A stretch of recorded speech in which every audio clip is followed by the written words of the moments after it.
All right, good evening, everyone. It is 5:31 p.m. and I would like to call this special meeting to order. While this meeting is being held in person in consideration of ongoing COVID-19 health concerns, we are also offering the option for the public to participate through Zoom if preferred. Instructions on how to participate virtually are included in the City Council calendar item listed on the front page of missionks.org. Please stand and join me for the Pledge of Allegiance. I pledge allegiance to the flag of the United States of America and to the republic for which it stands, one nation, under God, indivisible, liberty and justice for all. Audrey, can you please call the roll? Boltinghouse. Here. Davis. Here. Flora. Here. Inman. Here. Kring. Loudon. Here. Josie. Here. Thank you. And Debbie's microphone is not working. If we could have brief technical assistance. And I am here as well. Oh, and Hillary is also present. It's okay, Audrey. I can go into hiding. Okay. Okay, I think we're ready. So since this is a special meeting tonight, we will only be considering the two items listed on our agenda. The first is an ordinance regulating offenses within the city of Mission and amending the municipal code to require the wearing of masks or other face coverings during the COVID-19 public health pandemic and recovery. I did have a few comments I wanted to make related to this item as I called the special meeting and brought us here tonight. So as we're all aware, we're now in month 22 plus of a global pandemic. Just when things were looking better, community cases have skyrocketed to over 30% positivity. We're hearing from our local medical professionals that the healthcare system is overrun and in crisis. More than 200 doctors sent a letter to the county commission. They are literally begging for help. Our local public schools are holding things together with string, facing massive staff outages and student absences as they desperately try to keep schools open and safe. We've got the best city staff around, and they've done a remarkable job throughout the pandemic, but even they are feeling weary. We are all tired and stretched too thin, but unfortunately, those better equipped to deal with this acute crisis of runaway cases continue to punt. Topeka is fractured by political infighting and posturing. JCDHE has been stripped of its authority to issue public health orders. The county commission has had ample opportunity to put in place meaningful countywide mitigation measures, but appears to lack the political will. And so here we are, a city of roughly 10,000 people trying to do our best. I'm sure no one wants to be here tonight talking about masks and COVID mitigation yet again, and I recognize that none of the options in front of us are ideal or good options. But being an elected official often means doing the best with the hand that you're dealt. And so will Mission alone be able to stem the tide of cases with the citywide mask ordinance? No. But can we make a difference? I say yes, and that's why I've called this meeting. We can do all that is reasonably within our power to keep those in our city safe, and also, as it relates to our role as elected officials, importantly, keep our city operations functioning. And my further hope is that others will see our actions, feel a little bit less defeatist, and decide that they too will do what they can to slow the spread. This includes signaling to the county commission that we support mitigation efforts and want them to act as the Board of Health to protect us all, but are also encouraging other cities to act within their own borders. We know that vaccines and masks are the most effective tool to fight Omicron, and we have the power to put a mask ordinance in place that applies to individuals in our city. Any amount of slowing the spread will be a benefit to our incredibly stressed healthcare system at this time. We pride ourselves here in Mission on being a community for all ages, and tonight we have the opportunity to take a stand and do our best to protect the very young, the very old, and other at-risk members of our community. I don't want to be at the end of this surge, look around and know we could have done more. And that's why I've called this meeting tonight and encourage all to consider this ordinance. With that, Ms. Smith, will you please give your report on this item?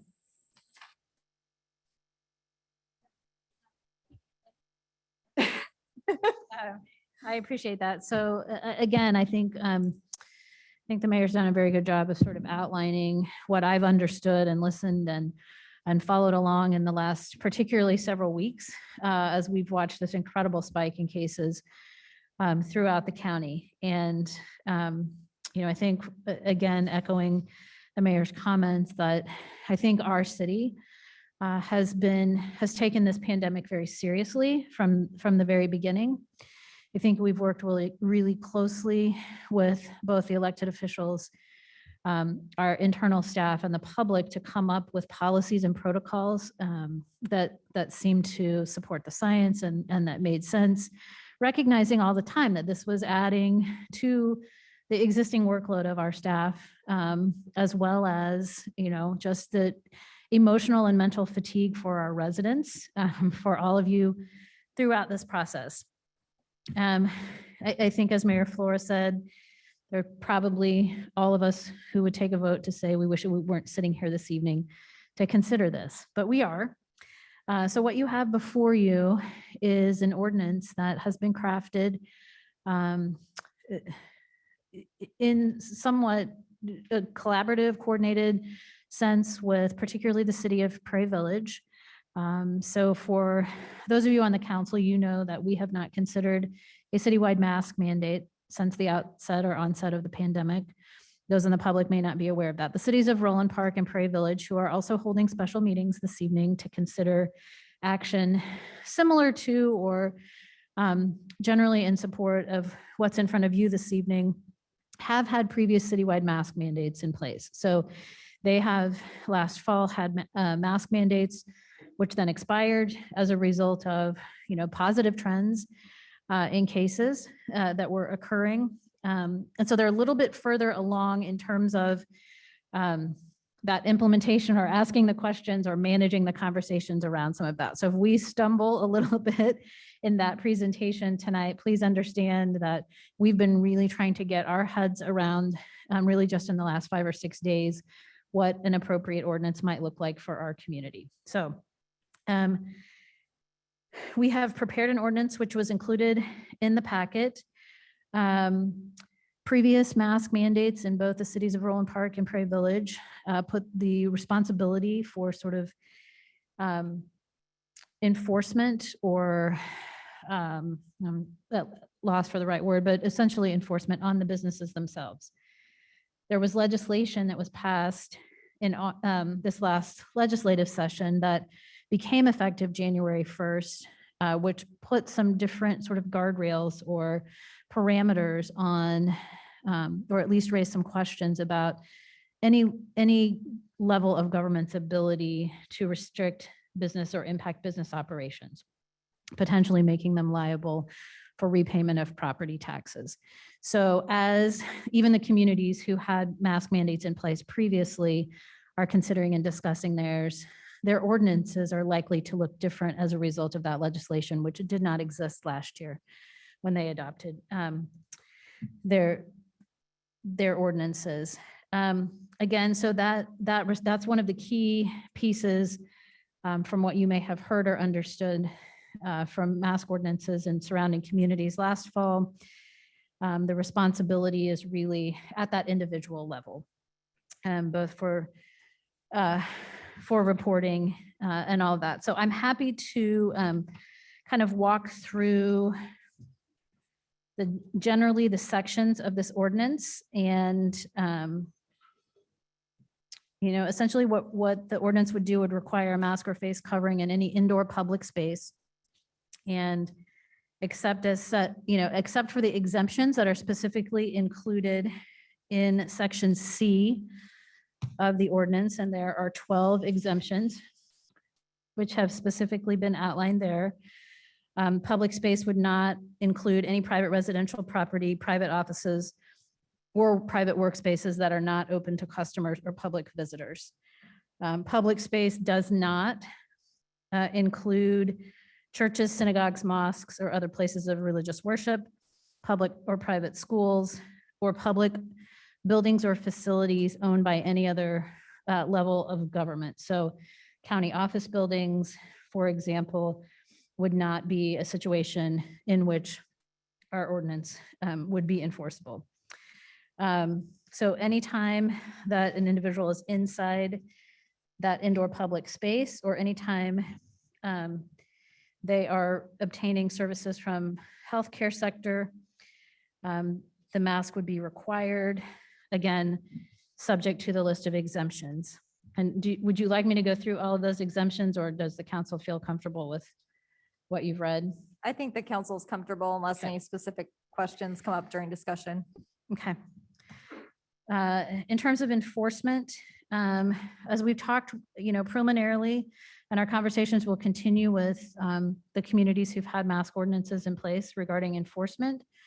I think our approach, as it has been throughout this pandemic and a number of other issues, whether that be shoveling snow on your sidewalk or a number of other provisions, policies that we've put in place, our number one goal is to educate, inform, and try to bring our residents and property owners into compliance with that.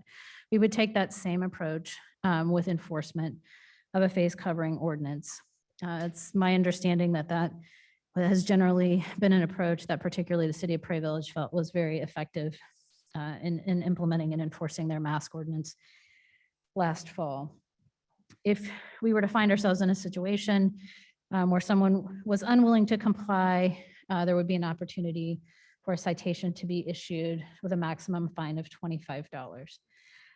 If that individual then came to pay that $25 fine, there wouldn't be any additional court costs assessed. The only time that would come into play would be should they challenge that citation and want to pursue the outcome through municipal court, which would certainly be their option.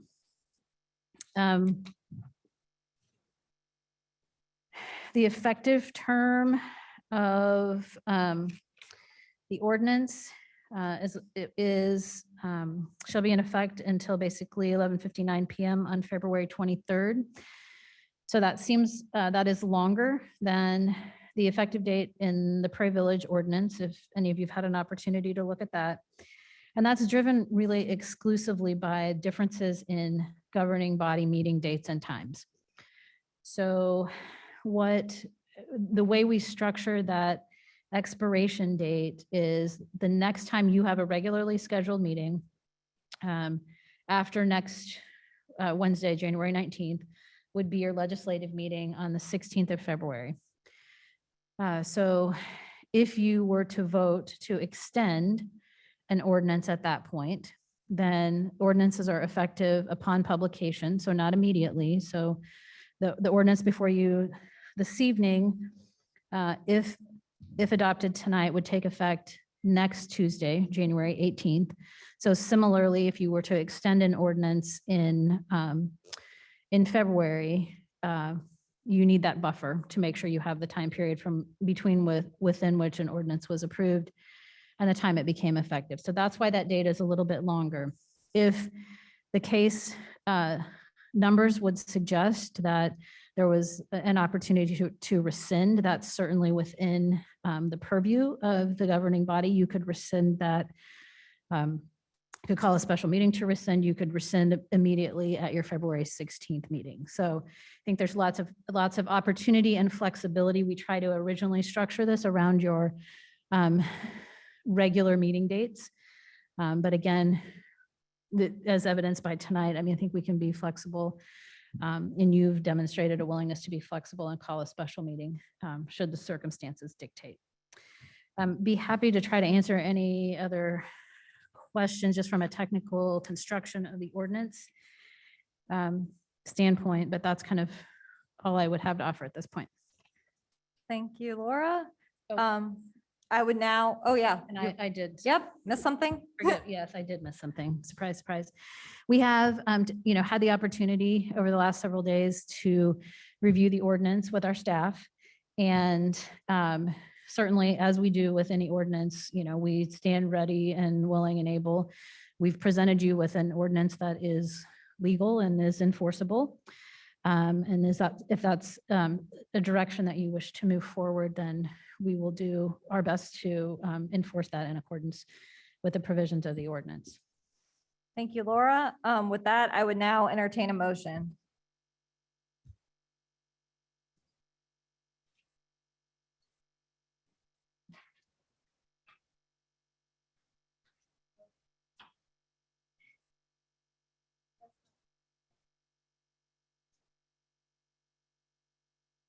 We have draft motion language or no?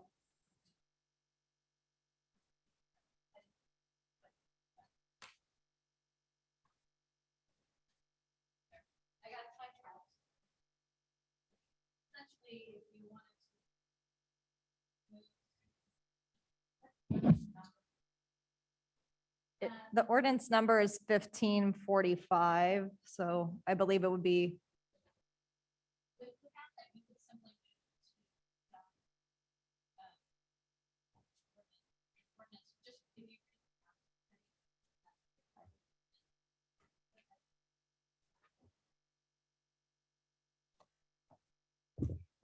Mayor, I move that we pass an ordinance regulating public offenses within the city of Mission, Kansas, amending chapter 215, article 7, offenses against the public safety of the code of the city of Mission to require the wearing of masks or other face coverings during the COVID-19 public health pandemic and recovery.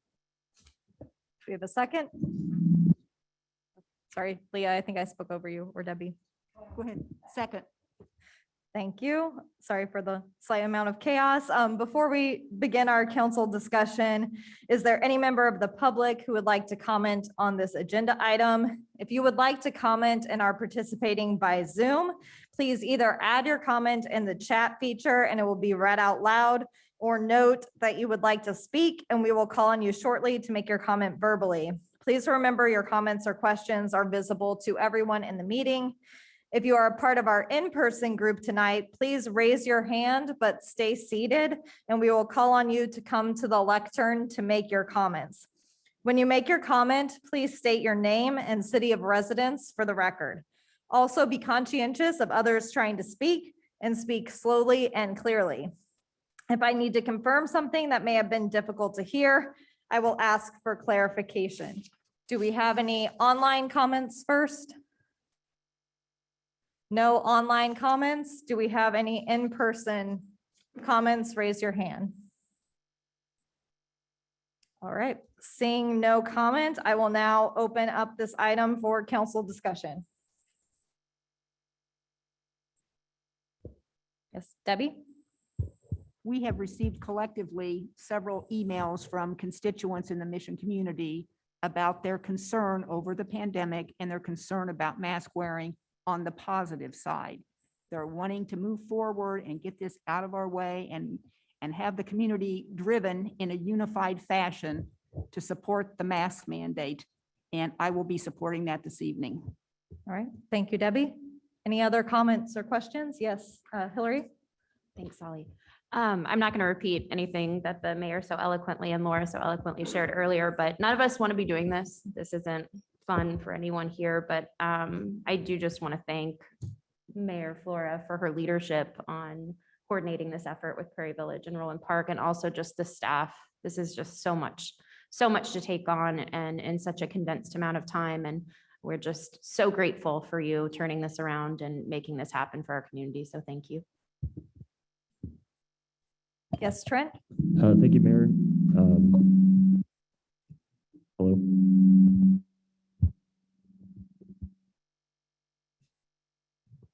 Try this. Yeah, I went back and forth on this a lot on what I thought made sense for our community, you know, what realistically, what tangible outcomes we could expect going down this road again. You know, unfortunately, the majority of my time on this body has been discussing a lot of the COVID mitigation strategies and, you know, really putting a lot of time into that. And so I also kind of what Hillary was saying, you know, I sympathize with staff too, who's had to really put in a lot of hours on this topic. So I do take my responsibility on this body seriously. I don't look at this as a simple black and white issue. You know, one thing that was, I will be supporting this, but one thing that really got me there was I don't think this is a unilateral Mission versus Omicron discussion, which I think we would all agree would be pretty futile. What I'm really optimistic about is the potential for our neighboring cities to also follow our lead based on what we're doing tonight. And it's a lot more appealing to me, the prospect of kind of creating this regional action this evening to be able to point to something to, which is one of the reasons why I'm supportive. So I'm under no illusions about what our efforts may or may not do.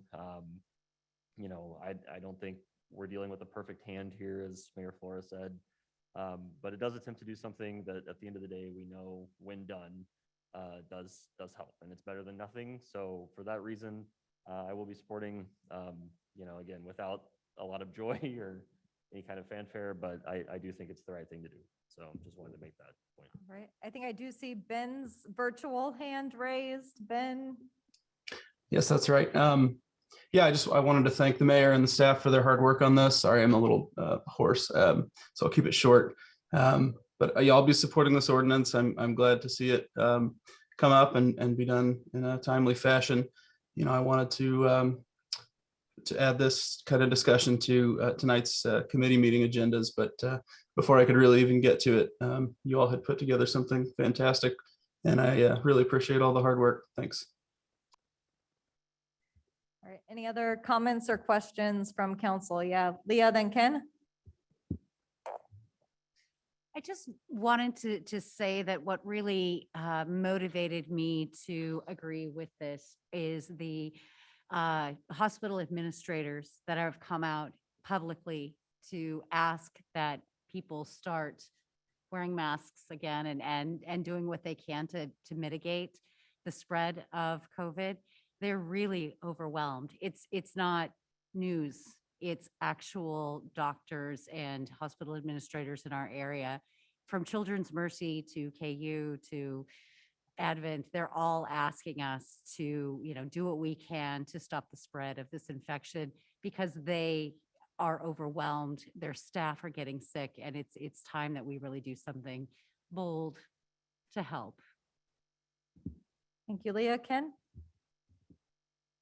Yeah, I would like to play devil's advocate for a second, because I am definitely in favor of masking. I believe that it's the best thing that a community could do. I wish that everybody would voluntarily do this, and I know that not everybody is doing that. My biggest concern with this ordinance is the enforcement side of it.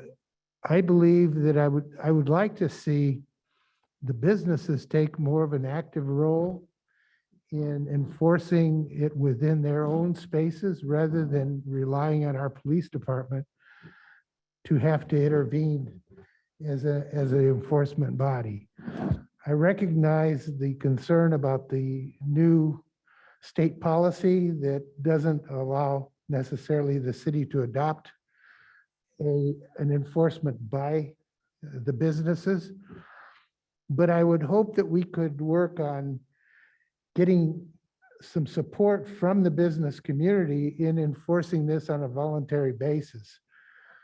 I would like to ask if there's been any discussion with the Chamber of Commerce for the Northeast Johnson County Chamber with regards to this particular ordinance. Yes, and Ken, I can address the chamber piece. The chamber did send a letter in support of additional education and mitigation. They did not take a specific stance on our ordinance, but I did have a conversation with Deb Settle at the chamber, and they want to do everything they can to help us on the education front. And I think we'll plan to have continued conversations on that at our meeting next week as well. And in the interim, Laura and I will be working to set something up with Deb to have those discussions on how the chamber can partner with us. Because, I think on a broad variety of matters, we view our local businesses as partners and want to view the chamber as a partner as well. So yeah, definitely working with them on that education piece. Can I continue for a second? My other concern was that I thought that at the last time we met that we were going to discuss just focusing on our facilities rather than on the citywide situation. At least that was my understanding. And so I was taken by surprise when this decision was made to go ahead and move forward with a full-blown mask mandate on the part of the city, and then to incorporate the requirement that the police would have to respond. I am really sensitive to the fact that we have a limited police force, and I don't want to see our city have to respond all the time to individuals. I mean, we have many businesses in this community, And I'm very concerned about the labor intensive aspect of responding to this. And I don't know what the triage mechanism is for making decisions of when the police should respond, when they shouldn't respond. I would like to see some more consideration of what that's going to look like. Yeah, Laura, did you want to speak to that? I see you reaching for your mic. Yeah,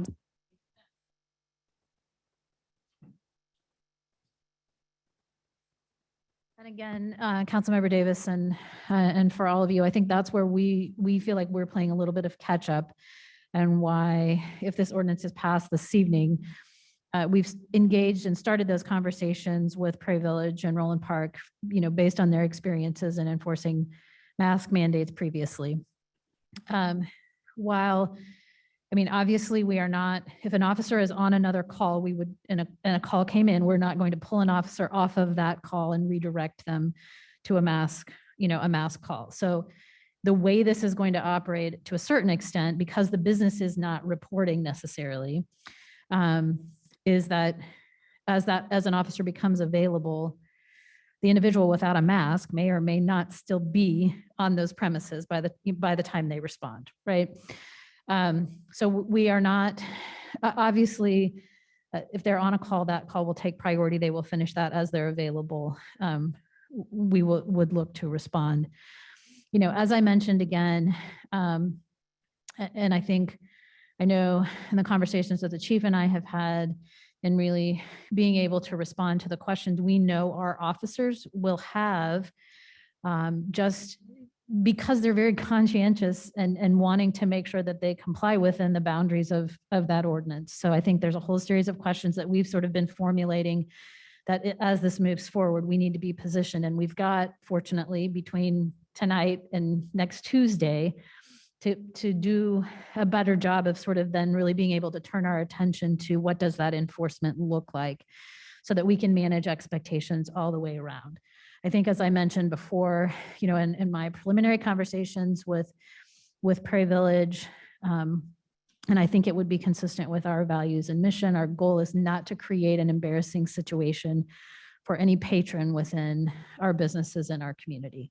So again, education, voluntary compliance. And I think from what we've talked with these other cities, they have been able to secure that without creating a tremendous strain on their law enforcement departments. Now, we're all under a little bit of a different situation from just a general staffing, because the other thing that we have, that we're all being hit with, is a surge in the same cases and this Omicron variant that brought us here tonight to talk about this. So again, that's always got to be in the back of our minds operationally, right? And it's not related to this, but operationally, we're in the midst of winter and getting streets plowed. And, so that continuity of operations that we have talked about for 22 plus months, I think Mayor Flora had shared the math earlier, is still going to be an important component. So we've got to be sensitive to, do we have the staff available? For example, not as a result of Omicron, but Prairie Village is short currently 9 police officers. And that impacts their ability to do anything related to enforcement within their community. So it's going to be a balancing act. We're hoping that this will be a short-lived, that spike will come down as quickly as it rose. But I think this is enforcement that we want to do respectfully for both the citizens and visitors to our community, as well as our staff members. So we'll be able to share, as we get through some of those conversations in the coming days, I think more detail around what that might actually look like. There will not be a one-size-fits-all response to these, because every situation is going to be somewhat different. And I don't know if that answers your question, but that's about as much as I know standing here this evening. All right. Can we go to Debbie? Actually, in reading the ordinance, that was one of the pieces I really appreciated. These small business owners have gone through hell and a handbasket trying to keep their businesses going, And to put another additional onus on them to have to monitor people, I think is absolutely the wrong way to do business. The city wants it done and the constituents want to support that. The city ought to be doing it. And I think hopefully we have enough adults in the community that they'll start picking up on this, and people that were non-vaxxers will start getting vaccinated, and we've got to have some hope and some spirit of doing the right thing. But to put more onus on these poor, small mom and pop businesses, I don't agree with. And I like the way that ordinance was structured like that. So everything wouldn't be incumbent on those poor business owners to have one or more element of not having enough business because they're suffering right now. So that's my take on it. Yeah, and I just did want to add, to go along with Laura's point, there's nothing in the ordinance that micromanages or diverts police priorities. So it would be prioritized, by the judgment and availability of our police department, just like all other ordinances in the city are done with the leadership of our police department currently. Because I think it's important to recognize and acknowledge the fact that we have, when we talk about not approaching this in a manner which doesn't escalate a situation, I think we have a long history within our department, from top to bottom, of having that skill set and exercising that skill set on the street. So our officers know how to de-escalate. We've talked a lot in the last couple of years about some of that, understanding this is a very volatile issue and situation. But day in and day out, they do a phenomenal job of de-escalation and managing that. And I would expect that to continue in this situation as well. Yes, Ken? I also was wondering if I know that this is going to be complaint-based. Is that correct? This is complaint-based. Yeah, I mean, I would say yes, yeah, that would be the primary, unless again, officers are out and about doing whatever else and see an issue. Okay. Has anyone spoken to the sheriff's office dispatch in terms of the call volume that this might create? We have not yet. We have talked with, again, Roland Park and Prairie Village based on their previous experience, and the call load was absolutely something that was manageable. So. Any other comments or questions? Oh, yep, in the back, Audrey. We have a few from the chat. Okay, First, we have Lauren Ritter Schmidt, mission resident from Ward 3. She wanted to voice her full throated support for this ordinance. Special thanks to the city council, Mayor Flora, and staff for all their hard work on this ordinance. Brian Schmidt, also a resident of 13 years, Ward 3, supports the resolution as a proven effective way to reduce community spread and reduce the burden on our healthcare system. Inga Hafkimmer and with her husband fully support this mandate. They live in Millhaven, Ward 4, and they say thank you. And Mary Poggy is a mission resident. As she says, as you said, this is not ideal, but it has unfortunately become a necessary course of action to keep our citizens, especially those that can't be vaccinated, safe and healthy. Please pass this ordinance to keep businesses open, school activities in person, and people well in the long term. And Crystal B says, asking police to enforce an ordinance is a horrible allocation of the resources and will only hurt police relationships with the community. This is a scary decision. Will do more hurt than good for the community. Isaac says, I live in KCMO, but would like to see as many municipalities as possible adopt mask mandates. We need to be in this all together as one metro. And then we have one question also, and I'm sorry if I'm mispronouncing this name, from Inga. Let's see. She says, does the mandate clarify the type of mask as in the following CDC guidelines? Laura, do you want to speak to the mask categories or do you want me to point to that section? So currently the ordinance is fairly loosely defined in terms of what would qualify and constitute a facial covering. When we move into, in the next agenda item, kind of our protocols and procedures for our own employees, for example, you will see that we've tightened up some of those requirements to be more in line with CDC guidance. I believe that the thought being, and based on the experience, that from a public perspective, anything is better than nothing. And access to some of those other types of masks, for example, may actually work, it may be difficult, and being that specific and requiring, a couple of types of face coverings. That can certainly be part of the education piece, as we have an opportunity to talk to people, whether masked or unmasked. But there is not a specific mask type requirement included in the ordinance as presented. Yes, Audrey, is there more? Just one last one popped in. Emily James is a new resident to Mission. She supports this ordinance and she's thankful for the hard work and concerns for the health and safety of the community. And that is all we have in the chat feature right now. All right, thank you, Audrey. Do we have any more comments or questions from council? Ken? Well, now that I've played the devil's advocate, and the fact is that I am a public health professional, I have no qualms with the fact that we are wanting to institute this. I just have some real concerns about the logistics of doing it, and I don't want to divert our police officers to having to babysit some people that should actually be doing this on their own and taking personal responsibility for it. And that's my biggest concern. So I will support this, but I did want to have the discussion and make sure that we know what we're getting into. I know that this is going to expire theoretically in February.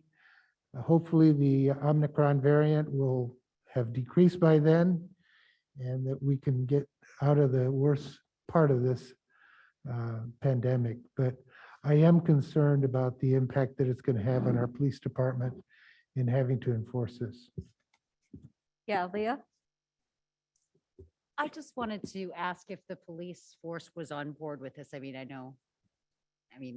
all of the officers been talked to about this?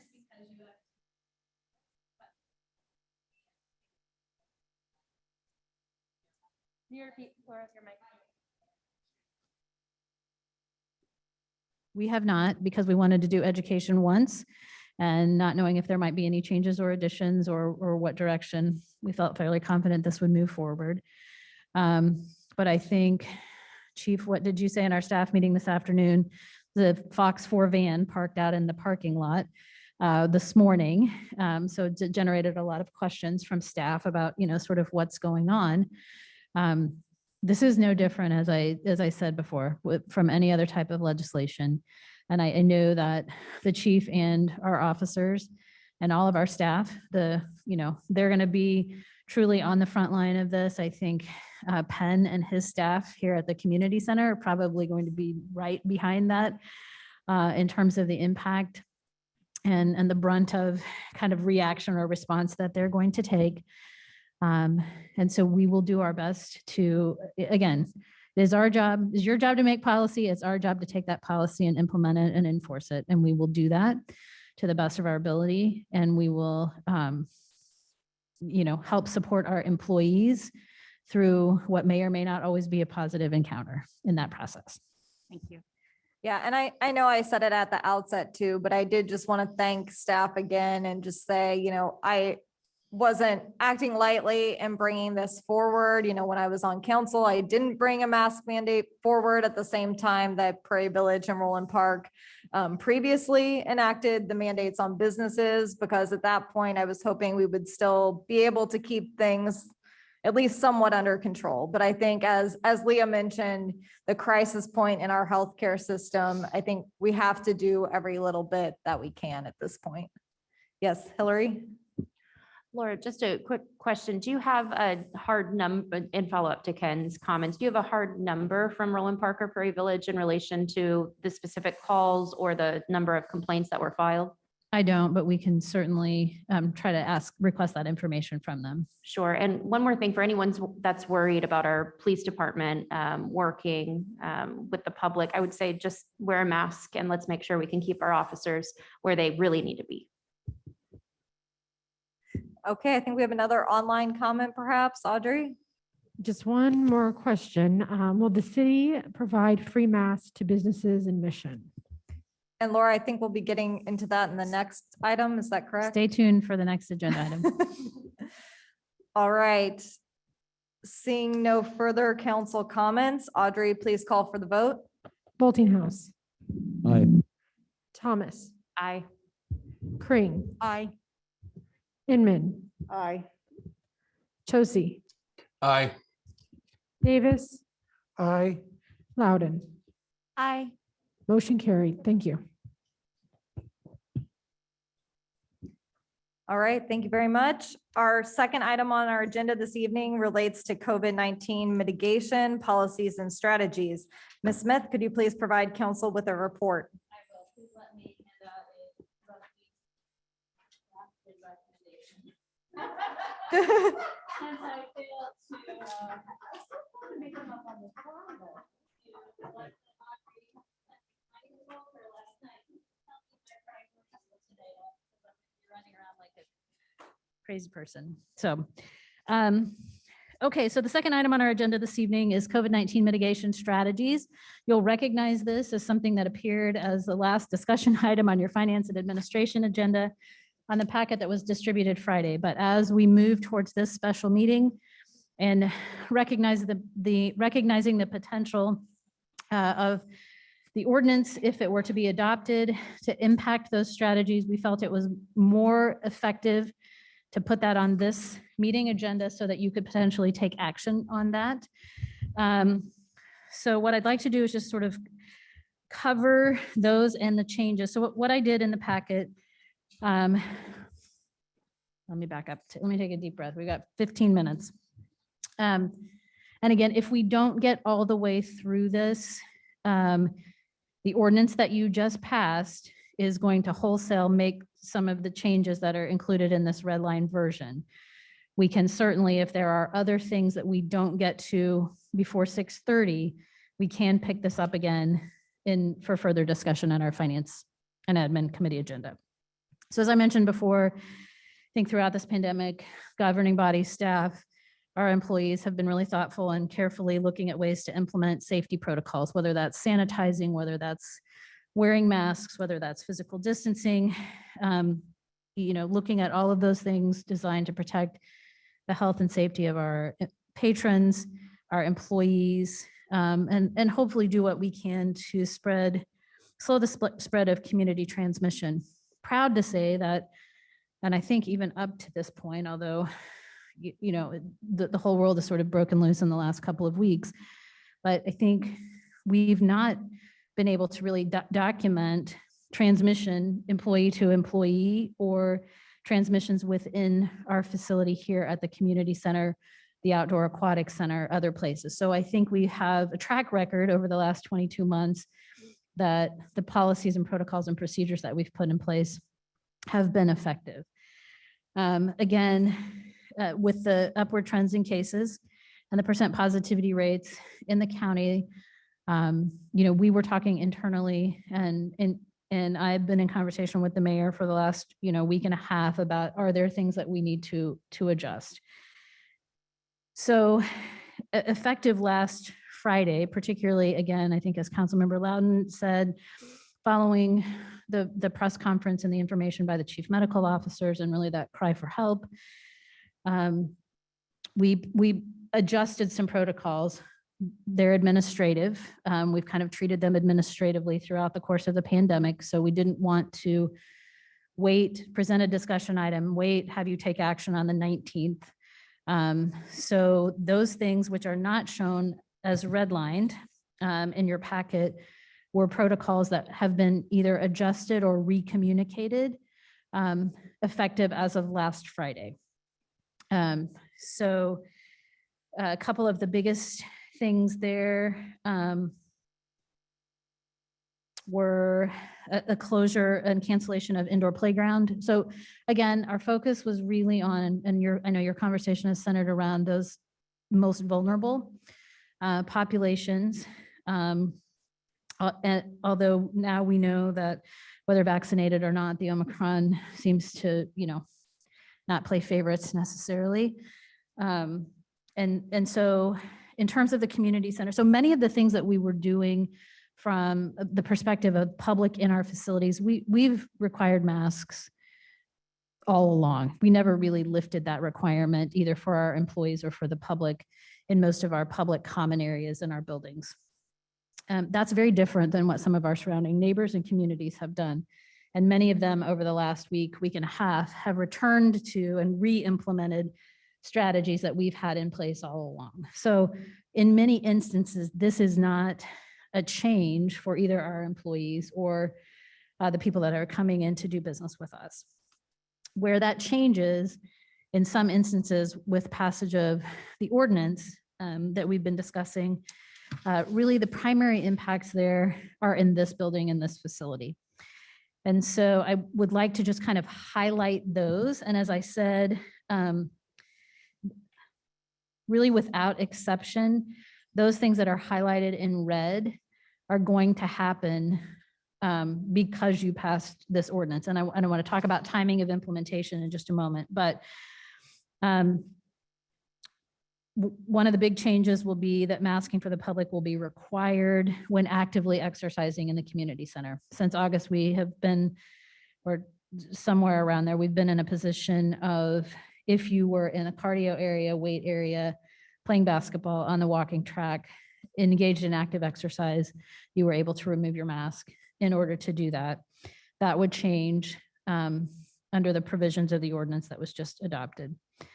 Masking for the public will be strongly encouraged but not required in the following situations here. And so this is consistent with exemptions that were included in our ordinances. So persons inside a private rental space. So if I've rented a room here at the community center and food and drink is being offered or provided, mask, you may remove your mask in that situation. And then for persons inside a private rental space engaged in religious services, ceremonies, or activities. So we do have one of our long-term rentals, one of the churches, who has been back with us when we lifted the face mask requirement. Under the exemption provided in the ordinance that you just passed, they would still be renting the space and engaging in this facility in that same fashion. Indoor playground, we had effective last week canceled through the end of January. Part of that is a staffing issue. Part of that is looking at just that as a young population that is often unable to be vaccinated. But should our staffing levels allow, we may look at bringing back indoor playground and bringing that back with masking requirements. I know there are some of our other surrounding communities who are doing that and have had some success with that. But we did cancel. We did not have indoor playground at all last week. And that will continue at least through January 31st. I think we've got to get over the big spike. We've had a requirement for quite some time that anybody moving in and around the common areas, so hallways, locker rooms, check-in areas, et cetera, within the building should be masked. But if you think about the distance from the front door to the entry desk in the south lobby, you cover a lot of real estate if you come in unmasked. And so we'll establish a checkpoint or have established a checkpoint, check-in area there so that we don't have that sort of, I'm able to, come in. If I've come in unmasked, the likelihood that I'm going to engage in some sort of confrontation or argument with the entry desk staff, probably pretty high. So we're trying to catch them sooner at the door, provide a mask. We've shut down the water fountains, at least temporarily, including the water bottle filling stations. What we may want to do now, this is one that we may want to change. Originally, when we weren't looking at masking at all times, it often created an opportunity for somebody to maybe just sneak out of the gym and say, oh, I'm just going to grab a quick drink, and not put their mask on to do that. I think if masking is required at all times, we may look at, and again, we're doing some of this on the fly. So we may look at least opening the water bottle fillers. But in the interim, I know that Penn has advised that they've purchased water bottles that we'll make available to patrons. So if they come, they aren't aware of that requirement, we'll be able to provide them with water and allow them to stay hydrated.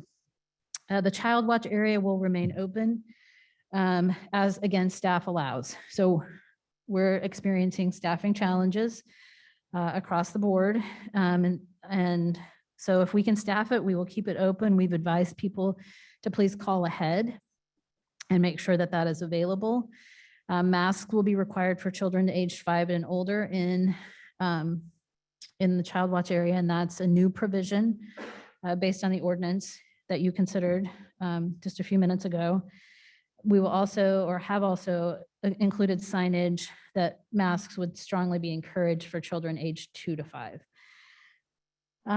Minimum 30-minute buffers provided between rentals and rental spaces, or sanitized between rentals. That's something that we've had in place for quite some period of time. As Penn and I were analyzing last week, the rentals that we have over the next couple of weeks, the shortest amount of time between overlapping rentals was an hour. So we have kind of left that in place. And then with the more stringent masking requirements throughout the facility, I think that's sufficient time. We just aren't seeing a significant number of rentals that require us to flip rooms as quickly as maybe we have in the past. Prior to passage of the ordinance, so effective last week, we created a masks only modified fitness area on the first floor.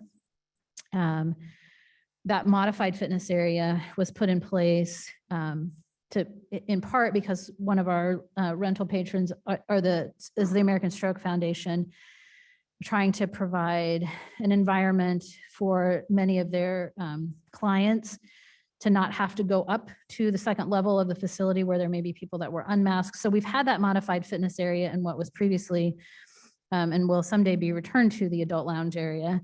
And we just sort of beefed that up at the end of last week and made that mask only. So someone who might only feel comfortable and want to exercise masked will leave the modified fitness area. But if we're going to have masks in every area while exercising, that sort of changes the character of that area. And then just, again, working on messaging and enforcement. And then what you see as it relates to employee and staff protocols. There aren't any changes as a result of the ordinance. The changes that we made, and we've been moving in this direction even before last Friday, was really returning internally to almost exclusively virtual meetings. As I've said, we've had in place for quite some time the provision that you may be unmasked at your own workstation if you're able to maintain a 6-foot distance. But anytime you get up from that workstation and move around, you must be masked.